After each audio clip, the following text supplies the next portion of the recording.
की जो हमारी टॉपिक है, मैंने सोचा कि जो मैंने आपको कल टॉपिक पढ़ाया था मोनोकाट और डाइकाट, मैंने सोचा कि इसे आपको वीडियो के माध्यम से जो हमारे आसपास कुछ थिंग्स हैं जो हमारे पास, जैसे हमने धान का पौधा लिया हुआ है, तो मैंने सोचा आपको वीडियो के माध्यम से चीजें बताता हूँ कि मोनोकाट और डाइकाट क्या होता है। ठीक, मोनोकाट और डाइकाट से आप सब लोग परिचित हैं। आप जानते हैं कि मोनोकाट में कई सारे फीचर्स होते हैं, जैसे इसमें हम इसके स्टेम से भी इसको डिफरेंशिएट कर सकते हैं, इसके सीड से भी कर सकते हैं, इसके स्टेम से भी कर सकते हैं, इसके रूट से भी कर सकते हैं और उसके फ्लावर से भी कर सकते हैं। इसमें क्या होता है, जैसे बाय द वे अगर हमको उसका सीड नहीं दिख रहा तो हम लीफ से कर लेते हैं, अगर लीफ नहीं दिख रहा तो हम उसके स्टेम से कर लेते हैं, मान लीजिए ना स्टेम दिख रहा ना लीफ दिख रहा तो हम उसके फ्रूट से कर लेते हैं। ठीक, अगर कुछ भी नहीं दिख रहा तो हम उसके फ्लावर से कर लेते हैं। मतलब जो प्रेजेंट होता है उस हिसाब से हम क्या करते हैं, लीफ से, सीड से, स्टेम से, रूट से, फ्लावर से हम क्या कर सकते हैं, उसको डिफरेंशिएट कर सकते हैं।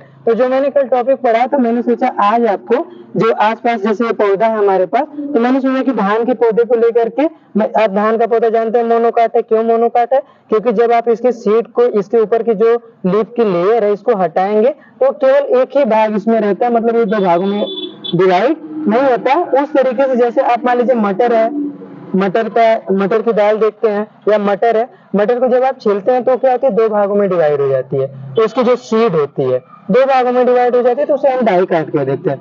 लेकिन आपके जो धान का है इसके केस में ऐसा है नहीं, आप इसे अगर अलग भी करेंगे तो क्या रहती है, अकेले ही रहती है। ठीक, तो अगर हमने उसका सीड देख लिया तब तो हम डिफरेंशिएट कर लेंगे। अच्छा, सेकंड क्या होता है, लीफ। लीफ में हमने क्या बताया था कि वेनेशन होता है। वेनेशन में आप जानते हैं कि आपका पैरेलल वेनेशन होता है और रेटिकुलेट वेनेशन होता है। तो अगर लीफ इस तरीके से चौड़ी है और लंबी पत्ती दिखाई दे रही, और इसमें एक और फीचर होता है विदाउट पेट्यूल। ठीक, पेट्यूल का मतलब जो आपके यहाँ पे डंठल होती है पकड़ने वाला, जैसे इस लीफ में देखेंगे आप इस तरीके से, तो इसमें देखिए आप कर ली, ये है यहाँ पे, इसमें डंठल होती है, आप लोग जानते हैं मदार का पौधा है। ठीक, तो इसमें आप देखिए इसके वेनेशन में और दोनों के वेनेशन में अंतर है। वेनेशन का मतलब क्या होता है, ये जो इसकी वेन होती है लीफ में, ये किस तरीके से जालने की तरह फैली हुई है, मतलब एक जाल की तरह है, जबकि इसमें क्या आप वेनेशन देखेंगे सीधा सीधा रहता है और लीफ भी काफी लंबी है। जैसा ऐसा आपने एग्जाम्पल गन्ने में भी देखा होगा, तो देखिए हमारे पास ये गन्ने की भी पत्ती है। ठीक, आप इसमें भी वेनेशन देखेंगे तो किस तरीके का है, इसमें भी आपका पैरेलल वेनेशन है। तो अगर हमको उसका सीड नहीं दिख रहा था तो हमने किससे डिफरेंशिएट कर लिया, आपके लीफ से कर लिया। अच्छा, लीफ और सीड हो गई। अब हम आते हैं उसके स्टेम के ऊपर। ठीक, स्टेम का जो फीचर है, हम देखते हैं कि स्टेम है, तो स्टेम क्या होती है, हालो होती है। हालो का मतलब खोखला रहेगी बीच में, तो ये स्टेम क्या होती है, हालो रहती है। अगर आप इसको दबाएंगे तो ये क्या होती है, वुडी स्टेम नहीं होती। वुडी का मतलब लकड़ीदार नहीं होगी। तो स्टेम को ऐसे दबाएंगे तो क्या होता है, ये आपका दब जाएगा या थोड़ा सा आपका ये नरम होता है, जिस तरीके से आपने बम्बू बांस वगैरह देखा होगा। ठीक, तो इसमें क्या होता है, बीच में या तो नहीं भी दबेगा तो बीच में क्या रहता है, खोखला रहता है। अगर आप बांस की पत्तियां देखेंगे तो उसमें वेनेशन किस तरीके से दिखता है, पैरेलल वेनेशन दिखेगा। तो हमने स्टेम से भी देख लिया, मतलब स्टेम में क्या है कि स्टेम को आप देखेंगे तो बीच में क्या रहती है, खोखला रहती है। इसके अलावा भी आप कई सारे से आप प्याज देख लीजिए, लहसुन देख लीजिए, वो भी आपको उसकी भी सीड दो भागों में डिवाइड नहीं होती। अच्छा, अब इसमें ये हो गया रूट से, लीफ से हो गया, सीड से हो गया, स्टेम से हो गया। अब हमारे पास रूट बचा हुआ है।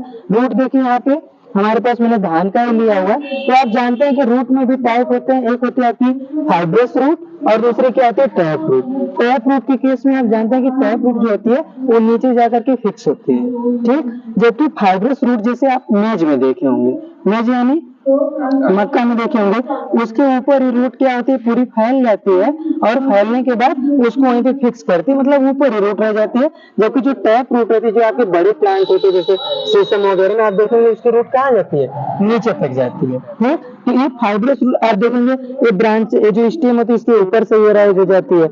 आपने गन्ने में भी देखा होगा, गन्ने को आप तोड़ देते हो तो कई जगह ऊपर तक आपको उसमें रूट दिखती है। तो इस तरीके से आप, अभी हमारा एक प्लांट बचा हुआ है फ्लावर। फ्लावर में आप कैसे हम डिफरेंशिएट करेंगे, फ्लावर में आप देखते हैं जो पेटल्स होते हैं, जो फ्लावर आपके पेटल्स, जैसे आपने हिबिस्कस देखा होगा, गुड़हल देखे हैं, गुड़हल में उसका जो नंबर होता है, कलर जो पार्ट होता है जिसे पेटल कहते हैं, उसकी संख्या 4 से 5 होती है।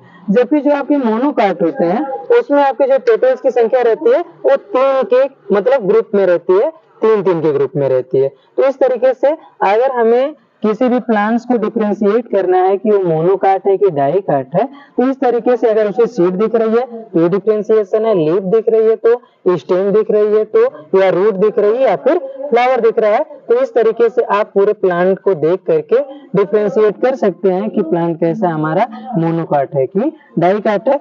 ठीक है, अभी आपको मैंने मोनोकाट और डाइकाट के बारे में डिफरेंशिएट बताया, फिर मैं कुछ और पौधों को ला करके आपको डिफरेंशिएट बताता रहूंगा।